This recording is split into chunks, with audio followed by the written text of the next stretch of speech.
Hi there, this is a BMW F800 ST. It's a smashing big bike, however there is often a couple of problems that come with this bike, and the first is a rectifier or voltage regulator rectifier. They go, and then what happens is when you put a voltage point across here and it reads 12 points, 12.2 or 12.0 volts or slightly more, it's gubbed. There's either the voltage regulator or the SATA, which is the alternator coil, is gone. And that's what's happened with this. What we've got is it's intermittent, it comes and goes. So it's on its way out, so rather we get it all changed now, rather than we're on an epic journey miles away from home and nothing can get done. Now the regulator sits up here on the F800 model, and it's two bolts, so you undo the bolts.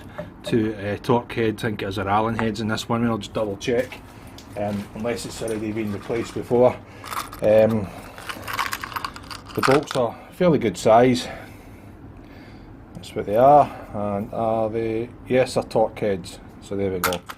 So when they're going back in, they'll be copper greased. Now let's go in and see if we can show you where the components are. There's one wire there. So if you can see that there, that wire there, that fits in the back of that plug up here. And the other one, there's two, fits on the opposite side, so you need to take the side fairing off. So that's fairly straightforward, although if you're like me and you have big hands, you're in trouble and you're going to have a bit of a hard job. The alternator, the SATA, we're going to do as well. What I've done with all these bolts is I've sprayed some penetrating oil on them, which is homemade, and it works a treat. Been working in bikes for a long time, and it's 50% acetone and 50% transmission fluid, or automatic transmission fluid, steering fluid will do as well. And you mix it together and you spray it, and it's on YouTube. There's quite a few people talking about it being the golden bible of stud releases and bolt releases. It is amazing stuff. I actually thought it was nonsense until I tried it, and I eat my words. So we're going to get the rectifier. A replacement on these, you can get them off eBay for 40 quid. I bought one off eBay, still to come, but what the problem is I thought, how good's a 40 quid shot? Do I really want to start doing all this again? Well, no, so I just went and bought another one. I think it was about £82 from, I'll show you, Motorworks. Here's a phone number, independent BMW specialist. Brilliant supplier of stuff. I've also got the SATA off them for £132, I think it was, as well. And I've also had to order in new clips, because when I was taking the side fairing off, I don't think the bottom ones went off in a long time. It was fairly corroded, some of it, and some of the bolts spun, particularly on that, and it took me a while to get them off. And I actually had to drill one of them off as well. But that's beside. So the SATA we're going to do after we've done the voltage regulator, regardless, because you never know, you just never know. There's no point in doing the voltage regulator and not doing this, because this will eventually go. Look at the forums, they say it all the time, it happens. There's one guy who's done it 4 times in his length of year, amount of time he's had it on the bike. Hopefully that won't happen to me. But so there we go. So just to show you again, that's the first cable there. I pulled that one out of up here, and the next one's on the opposite side, which I'm going to get the fairing off and show you that side as well. This is the left side of the F800 ST, and in there you can see the other connection for the voltage rectifier. It's actually not too bad access there. We're going to have to work out how to get into that, and just, I think it's a couple of clips either side that pull off somewhere.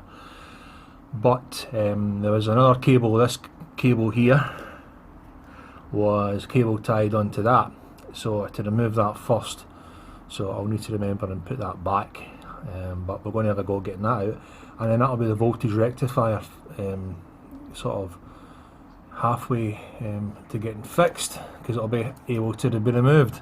So I think when I'm putting the back in, I'll feed the rectifier back through here, put that one back in, and then plug the one with the 3 yellow wires back on as well.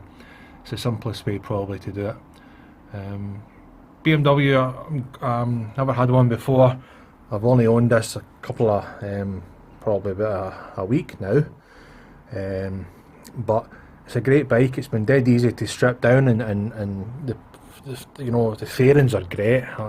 You know, and the quality is lovely. It's a nice bike, 2008. But anyway, so we're going out. The next thing I'm going to get is a motor scan to get the service light off. But I'll make another video about that as well. Right, so let's get this rectifier out and show you the connections on how it's done. So I'll get it taken out because I can't do it holding the camera, and then I'll show you what they look like to help you guys.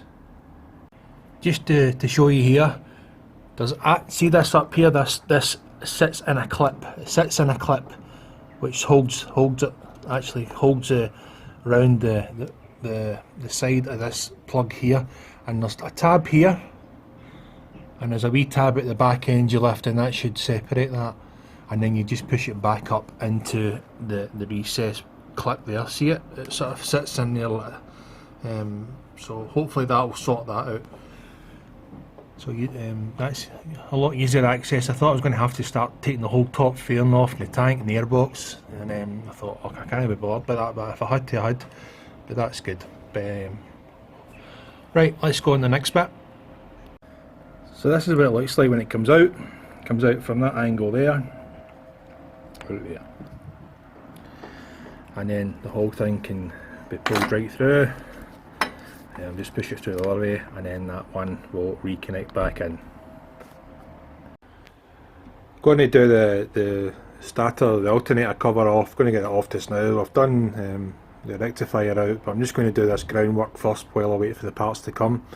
So we take the drive belt cover off. It's 3 bolts, and that's over there, and it's very simple. Now I'm going to give you a top tip. If you're experienced, you'll know about this. If not necessarily, but here's the situation. Copper grease. Seeing you're putting all these bolts back in, a small fairing of that on the threads, because next time it has to come off, it'll not be seized. I'm quite amazed. Every one of these BMW bolts around here was coming off no bother, but I did spray my Magic 50 acetone 50 transmission oil mixing, as I showed you previously. So that's probably how that's happening. It's great. They're a bit rusty, but they're in good condition. So we're going to get it off, and then we'll get a wee rubber mallet, tap tap tap, and then we'll take it off and we'll have a look at the SATA. It's pointless actually leaving the old one in if the rectifier's a problem, because it's going to go, and I don't want it to go miles away, and then have to wait to get towed up, you know, the AA up the road, whatever. So let's get it off, and we'll show you. We'll just undo the bolts. So what I'm going to do is get a bit of cardboard, and I'm going to put the bolts in the corresponding shape of this, because it's important to put the same ones back. It saves any hassles, and you stops you losing them. Easy, to be honest. This looks gubbed. This looks absolutely done. It's all black now. Whether or not that's just through age, but there's a lot of there's grease and dirt and oil deposits on it. But it looks. There's a bit was particularly black. There. It's really dirty and corroded looking. So I mean that if it wasn't on its way out as it was going to be. So yeah, getting a new one has definitely been worthwhile, definitely. And the connections as well should be the same. So that basically plugs into that one. So that one goes into that one there, and it can only go in one way because the way it's angled. So that goes into that one there, and then that one plugs into the other side, which I was showing you earlier on in the video. So sorted. So we'll get it all tuned in, and then we'll get it fired up and get a new battery. Because of the intermittent fault this has probably had, is that the battery's not been getting the proper charge it should, and I'm not going to put an old battery back in a bike. I'm going to put a brand new one in, and so hopefully that'll be that sorted. Also quite good just to keep the orientation of the bolts as they come out as well. So I know for myself I'm going to put them back into the cover, so it's easy to identify which ones went where, as well as the wee screws. There was no thread lock on them at all. There's absolutely nothing on them. That's a gamble in anyone's book, because I've seen a bike, it was fixed, not a BMW, but it was years ago a bike. In fact, it's a 125, regardless of the size engine. The person had it into a reputable mechanic to get it fixed, and he didn't use any stud lock, and within, I think it was a mile and a half up the road, it came off, wrecked the side of the bike, including the new starter, and that was the end of that. So I seen that lesson and learned it a long time ago to make sure. So I've ordered some stud lock as well. Red apparently is permanent, blue is temporary. Well, temporary seal. It still seals it, but it doesn't make it as hard as the red. So anyway, right, stay tuned, and I hope you've enjoyed this. It's been helpful for me doing this to remind me over time how to do it, and I hope it helps others. I didn't see, there was other bikes out there, BMWs on the YouTube clips, which did have it, but not specifically the F800 ST. But points I would say, get a good set of Allen torque sets, and you've got to be mentally prepared to do this. Fixing a bike is 50% mental and 50%, 25% tools and 25% knowledge. You see, if you're not in the right frame of mind, you'll rush it, and then you'll make mistakes and you'll get frustrated. I've learnt all that the hard way. I've built a lot of things in my time. I've built, trike over there that's been built up from the ground upwards. The GL 1000 Gold Wing I've built.